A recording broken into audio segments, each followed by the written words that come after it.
अस्सलाम वालेकुम everyone, welcome to digital learning. तो जैसा कि पिछली वीडियो में हमने देखा था सीएसएस का इंट्रोडक्शन कि सीएसएस हमें क्यों इस्तेमाल करनी है, किस लिए इस्तेमाल करते हैं हम अपने प्रोजेक्ट्स में। तो आज की इस वीडियो में मैं आपको बताऊंगा कि सीएसएस कितनी तरह से और किस तरह से होती है और किस तरह हमें यूज करने चाहिए, सही तरीका क्या है सीएसएस यूज करने का। तो गाइस, सबसे पहले आपने प्लेलिस्ट पर जाना है, प्लेलिस्ट को एक्सेस करना है ताकि आपके पास वीडियोस की इंटीमेशन डेली आती रहे। ठीक है, तो चलते हैं आज के टॉपिक की तरफ। सबसे पहले हम अपना फोल्डर बनाएंगे, ट्यूटोरियल 10। 10 इसको हम अपने VS कोड में ओपन करेंगे। टाइप CMD code./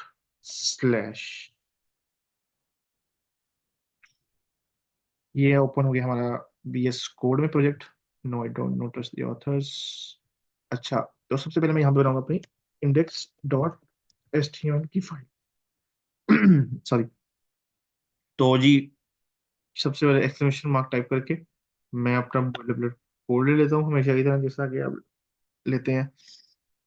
तो अब मैं आपको बताऊंगा कि CSS कितनी तरह से होती है, कितने तरीके हैं CSS को अप्लाई करने के। CSS को अप्लाई करने के तीन तरीके हैं: एक इनलाइन, इंटरनल एंड एक्सटर्नल। अब ये इस्तेमाल की किस तरह की जाती है अपने प्रोजेक्ट में कोड लिखते हुए। अब जैसा कि मेरे पास यहाँ पे div मैंने ली है, div में मैंने ले लिया है। यहाँ पे पहले हम टाइटल चीज निकल लेते हैं। Types of CSS, types of CSS के div में मैंने ले लिया है। दिस इज माय टेक्स्ट ले लेता हूँ मैं। This is my first CSS code and 3 ways to apply CSS। Okay, अब मैंने जब CSS को इसमें जस्ट इस कोड को मैंने या जो टेक्स्ट को है इस पे CSS अप्लाई करनी है, इसको तरीका क्या होगा कि मैं अपने जो मेरा डिव होगा, ठीक है, उसमें जाऊंगा, स्टाइल का टैग लिया, उसके अंदर इसको बैकग्राउंड कलर अप्लाई करना है। मैंने बैकग्राउंड कलर में देता हूँ उसको ब्लू वॉलेट। मैं भी आपको बताता हूँ ये किस तरह की CSS कर रहा हूँ। मैं भी आपको इसकी आउटपुट दिखा देता हूँ। ये देखते हैं हाँ, आउटपुट इसकी क्या आती है। ये देखें, ये मेरी आउटपुट आ गई है। ये CSS, इस CSS को कहते हैं हम इनलाइन CSS। ये हमारी इनलाइन CSS को हम, ये बेसिकली देसी तरीका है CSS अप्लाई करने का, ये प्रोफेशनल वे बिल्कुल नहीं है। ये हम जहाँ पे जब हमारी छोटी एप्लीकेशंस होती हैं, जैसे कि सिंगल पेज एप्लीकेशन हो गई या छोटा सा वेब पेज हो गया, हम ये उसमें यूज कर सकते हैं, अदरवाइज हम यूज नहीं करते इसको। मैं इसको प्रेफर बिल्कुल नहीं करता कि आप लोग ये यूज करें। मैं जैसे आपको तरीका बता दूं कि होता क्या क्या है। इसको हम कहते हैं इनलाइन CSS, जो हम अपने कोड में रहकर ही स्पेसिफिक डिव्स को जाके या H1 को जाके, मैं यहाँ पे देता हूँ H1 पे जाता हूँ मैं, हेडिंग 1 पे गया,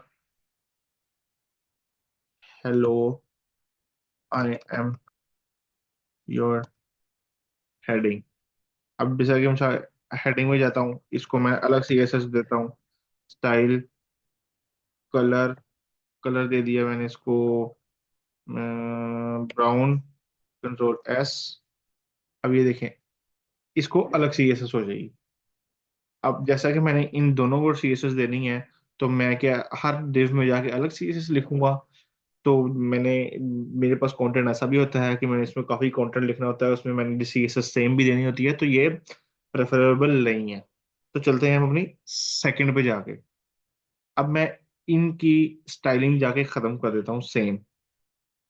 मैं इसको ही कॉपी करूंगा और इसको कमेंट कर देता हूँ। इसको कमेंट किया, को अगेन कॉपी किया, इसका स्टाइल मैंने खत्म किया उसी डिव्स का। मैं उसी में आपको समझाऊंगा ताकि आप लोगों को चीज अंडरस्टैंड हो जाए। ये खत्म किया, इसकी भी सीएसएस मैंने खत्म की। तो सेकंड हमारी दूसरी ऑप्शन है हमारे पास इंटरनल सीएसएस। इंटरनल सीएसएस किस तरह होती है? इंटरनल सीएसएस होती है, हम अपने इसी एचटीएमएल की फाइल में रहेंगे, ठीक है। हेड में जाके, हम हेड में जाके स्टाइल का टैग लेंगे, उसके अंदर मैं अपनी सीएसएस अप्लाई करूंगा। डिव, डिव का मैंने लिया, डिव सेलेक्टर है मेरा। अब मैंने इसको डिक्लेरेशन देनी है, बैकग्राउंड कलर मैं सेम दूंगा ताकि आप लोगों को डिफरेंस पता चल जाए। और H1,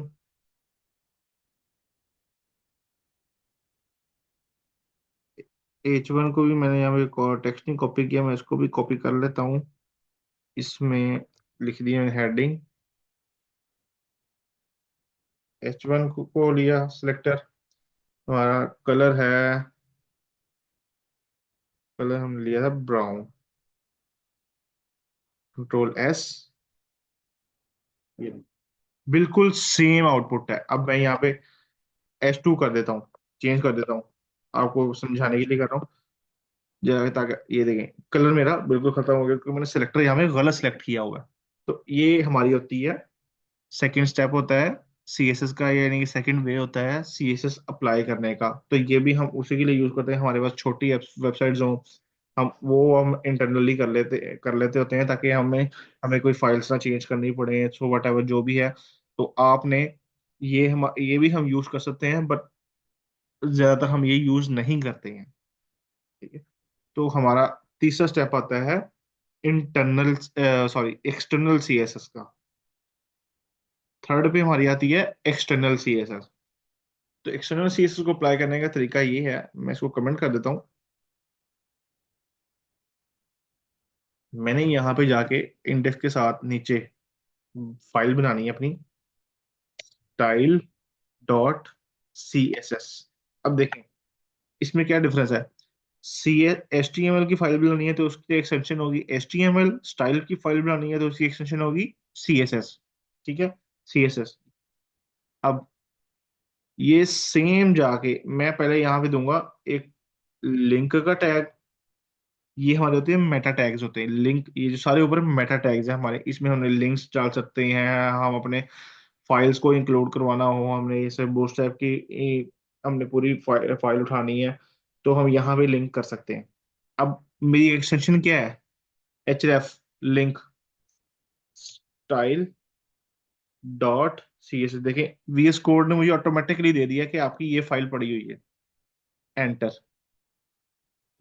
कंट्रोल S लाजमी कीजिएगा, कंट्रोल S करना ना भूलिएगा। अब यही सेम स्टाइल मैं जाके कॉपी करूंगा अपनी स्टाइल की फाइल में, control S, refresh the page. अब मैं यहाँ पे जाके इसका कलर चेंज भी करके दिखाता हूँ आपको कि हमारी सीएसएस अप्लाई हो रही है या नहीं हो रही। से तो हो रही है सेम, हमारा स्टाइल नहीं बदला। ये background colour colour yellow, control S, ये ले, ठीक है। ये H1 करना था मैंने, ये देखें येलो नजर नहीं आ रहा, कलर ब्लाइंड हो गया है। मैं आपको ऑरेंजड करके दिखा देता हूँ, ये ले, ठीक है। तो ये देखें, ये इस तरह से हम सीएसएस अप्लाई कर सकते हैं। तो तीन तरीके हैं हमारे पास, इनलाइन, इंटरनल एंड एक्सटर्नल। सबसे ज्यादा प्रेफरेबल मैं करूंगा आपको कि आपने एक्सटर्नल प्रेफर करनी है। तो ये जो एक्सटर्नल सीएसएस है,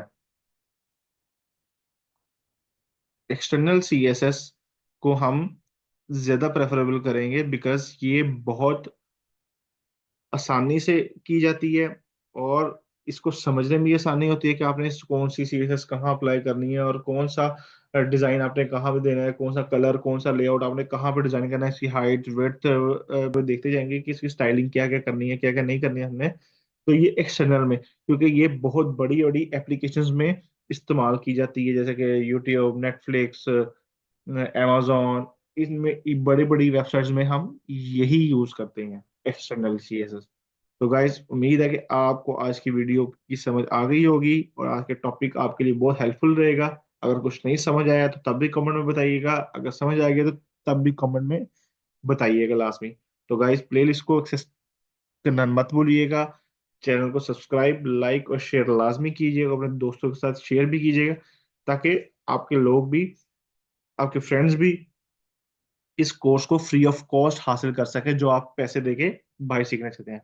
तो इंशाल्लाह मिलते हैं नेक्स्ट वीडियो में नए टॉपिक के साथ। Thank you, Allah Hafiz. Thank you for watching this video.